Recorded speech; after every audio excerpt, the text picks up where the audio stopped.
Welcome to Wizards of the Tower. Roleplay. In this episode, we're going to be talking about Sci Fi Terrain.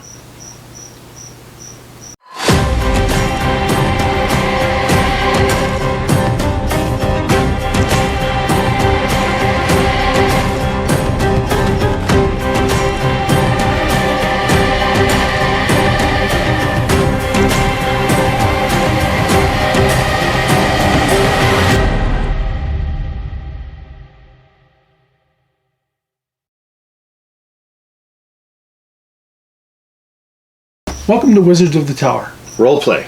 And in this episode, we're going to be talking about some 3D terrain for sci-fi. And you can see right here that we have a sort of a starship, spaceship kind of construction. And we consider this terrain because essentially the ship comes apart and you can move from section to section and move your characters around. And we'll show you that in a minute. But where did you get the files for this? So this is from Second Dynasty, and you can get them on myminifactory.com. Okay. You can also search Second Dynasty, but I believe everything is sold through My Mini Factory. Okay. And you 3D printed this, right? Right. This is 3D printed. Originally, we started this about 4 years ago on a Prusa Mark II that had nothing but problems. We got the whole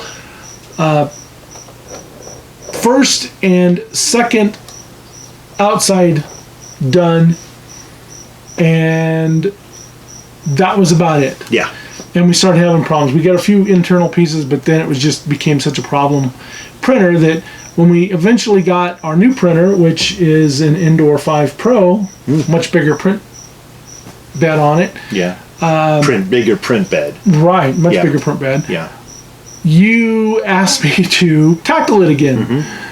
And, you know, the printer hadn't been printing great, and I got it fiddled around again and got it to working. And after about a month of printing, we got the top part done, the engines, all the interior done, and a bunch of extra pieces, because they keep breaking pieces. Well, what's the plastic it's made out of? This is PLA. PLA. And is PLA known to be a strong plastic? It's not bad. It's not the strongest, but it's one of the easiest to work with. Easiest to print, then, you mean? Right. Yeah. There's other stuff like ABS, which is a lot stronger, but it's a lot more problematic and harder to print with. And PLA is just pretty much the standard that we use for a lot of 3D printing terrain. Okay. PLA, I know you can sand it up pretty easy, and it takes paint and primer very well, too. Yeah, it does. This was initially a gray, and we primered it a gray on the outside and white on the inside, and then we went and used a tester's navy blue.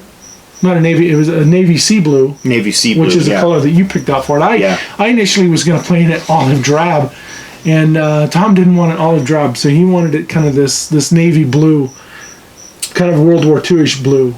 Well, olive drab would have worked too, but I wanted it to be, because it's essentially a ship, a Navy ship, right? And it's not like a helicopter or a tank or something like that. I wanted it to reflect a little bit of future, past history sort of thing, you know, where, you know, it still has a little bit of naval tradition. Right. And they would paint ships, you know, battleship gray, which is sort of a grayish blue color, or they would paint ships sort of a bluish color. Well, and the airplanes, your PBYs and your PB4Ys and still your painted, Kingfishers, and you know, kind of navy colors and things. So kind of a sea blue, so it blended in. Yeah, and I thought, well, of course, it doesn't really need to blend into space, but maybe there's some naval tradition here yet in this culture that flies this ship, and I thought maybe it'd be nicer to have more of a bluish, kind of navy-ish kind of way of looking at it. Now, the original files do not come with the gun on top.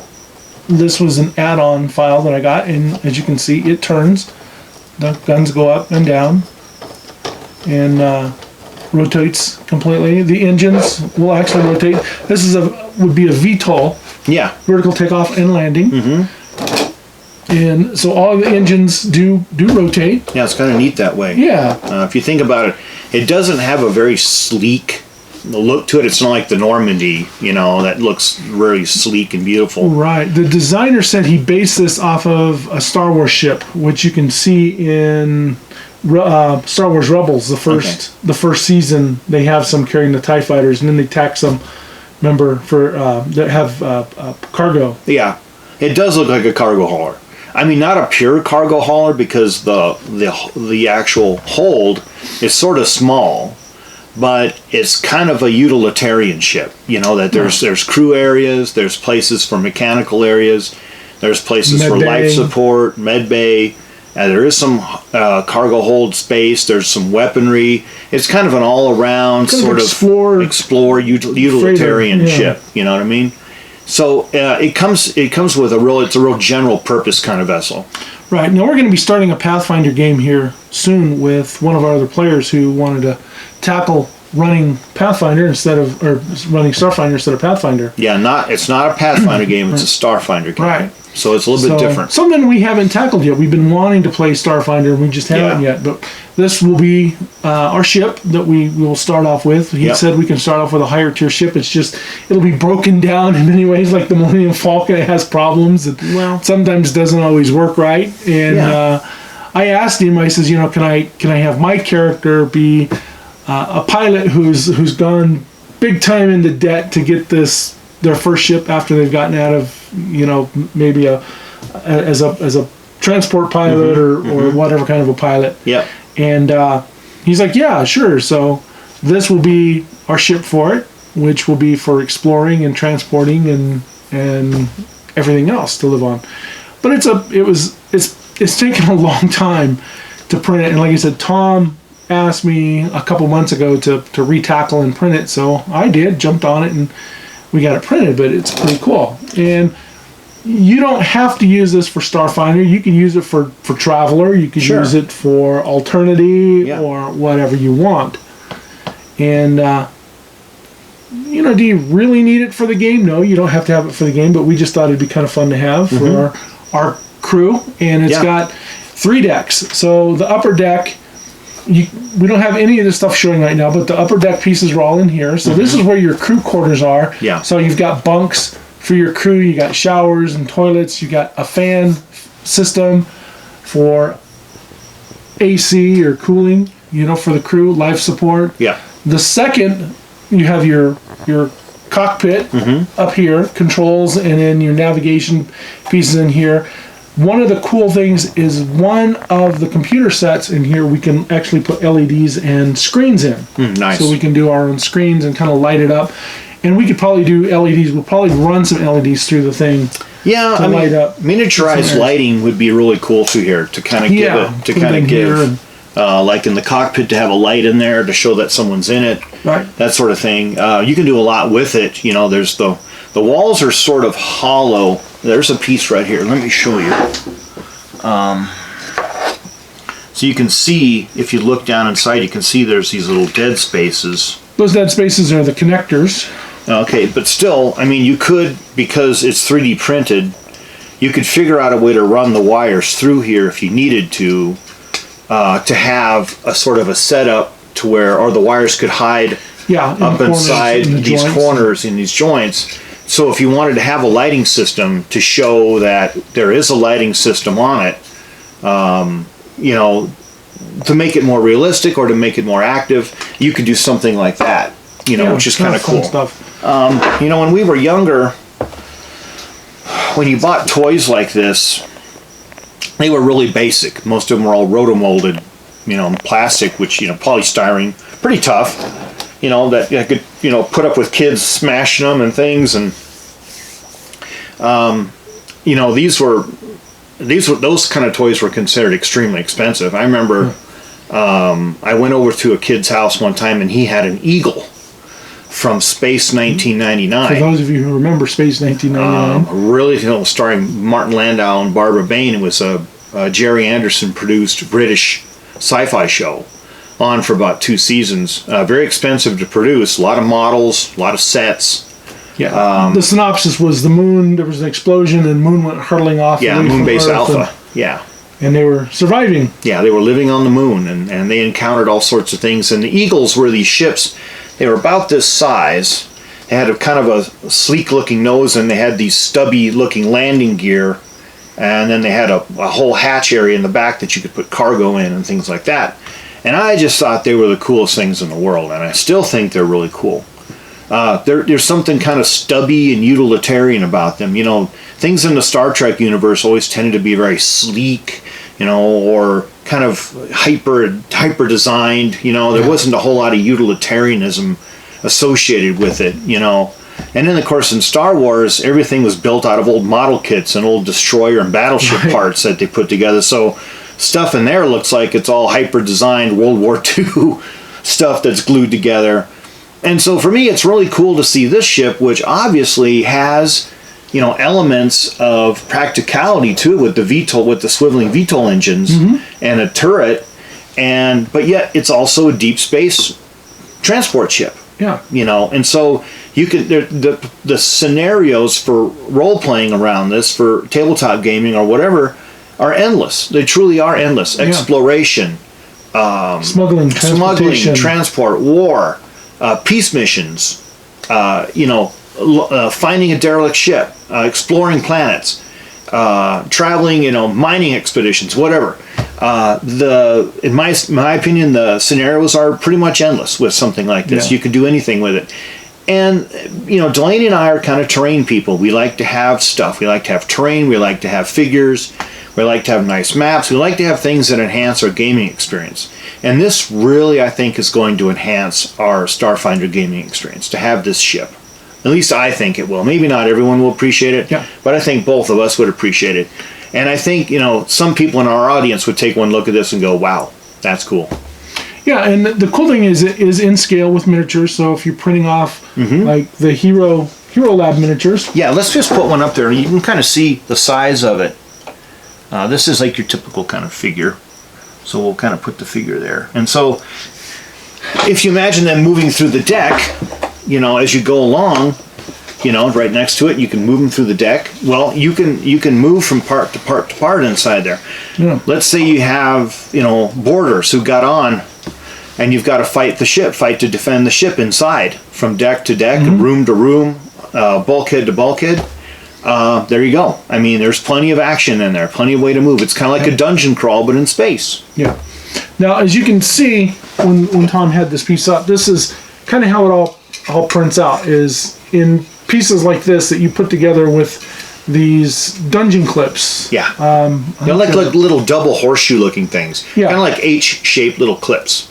Yeah, they're one of the standard clips used for a printed scenario, or there's another company, Dragon something. I'll put the link on there, that designs the clip, and this one you get the clips for free. You have to get them on My Mini Factory, and then you print them out. And you've got different short ones and longer ones to try and make it hold together, because you've got these bulkheads, and you can't just pin here and then not have it pin, you know, here and here. So you have to have longer pins, and that's how that holds together. Now, once we get all this painted up, we actually are going to plan on gluing all the top piece together, the middle piece together, and then the bottom piece together.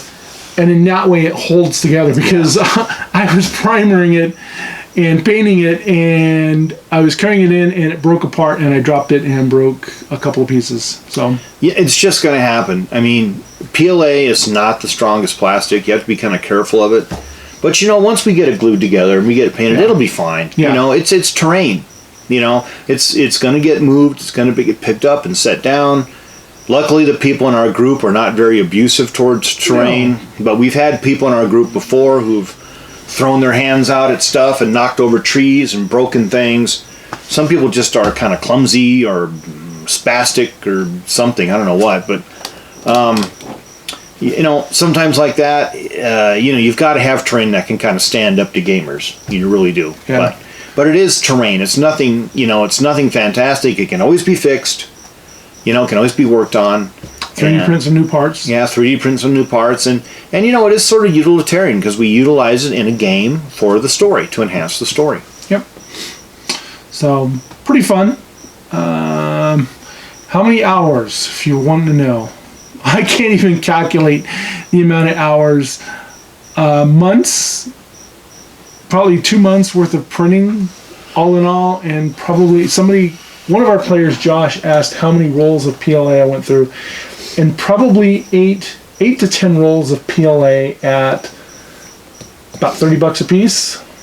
There's a lot of plastic in here. There truly is. And then you got the failed prints and everything else in all that too. So it wasn't just all this. So you can kind of see the expense of what goes into something like this. But and there's another thing, folks, is that when you see these things for sale, like on eBay or whatever, they're always in the high hundreds and almost the thousands, and everyone's always like, "Why? I'm not paying that."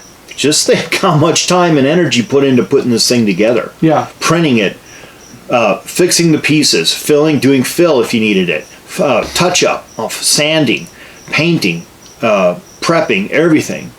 You know what I mean? This isn't something you buy from China that costs $10 because they have a slave over there making it. This is way different. This is handcrafted and made here by us. So, there's a lot more to this than that. And, it reflects it in the amount of time that we put into it, and also, our effort and our love and our care for it. Yeah. Now some of the plans for this particular ship is we have some O-scale decals that are graffiti that we're going to put on it that maybe had been sitting kind of derelict for a while, and people had painted on it. And, pretty cool. So we're going to doctor it up. So one of the samples we saw, that's how we saw it. And I'm like, that's pretty cool. And then we'll probably put some, I don't know, maybe some yellow up front and some striping or whatever else to kind of break it up a little bit and age it a little bit and weather it. And so it'll be pretty cool once we get all done. But this is a work in progress. And we'll have the video, as I was explaining, we've got the cockpit that we'll put in here. Yeah. The next section is the tech room, which has a 3D printer in there, which built into it, along with tanks and mechanics base. And then you've got your med bay, which has for your doctor and your lab. And in the middle section right in here is another kind of like sitting area.